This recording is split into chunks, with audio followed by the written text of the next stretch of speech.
most important of all is the king and the queen versus the king. I'm going to teach the simple method at the beginning, which is when the black king, in this case the defensive king, is not on the edge of the board, we can make these L-shaped patterns to control where the king goes. And this is useful for knowing how to do something called making the box smaller. So if he plays this square, okay, it's still the same thing. I mean, I have a lot of good moves, but take note, in this case, he only has one possible move.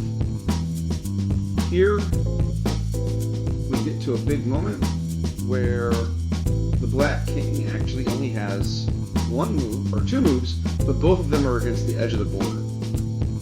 Now, when the king is against the edge of the board, that's when the checkmates start to exist. The only checkmates that do exist are when the king is against the edge of the board in these cases. So when the king is against the edge of the board, we should do something called the cutoff. So no more L-shaped moves, just cut the king off, and you'll be ready to play checkmate by getting your king into position and then playing checkmate. In this case, we have two different checkmates. So to sum it up, I can take any arbitrary position, hit this king on the most difficult square right in the middle. First step, make an L shape.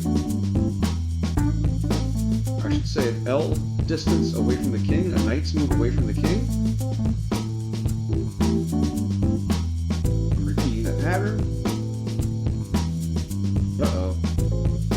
What do you do in this case? See what I did there?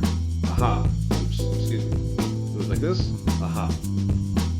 So there is a way to make progress. And here?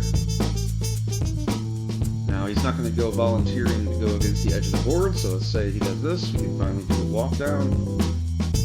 And eventually that king has to go to some edge of the board.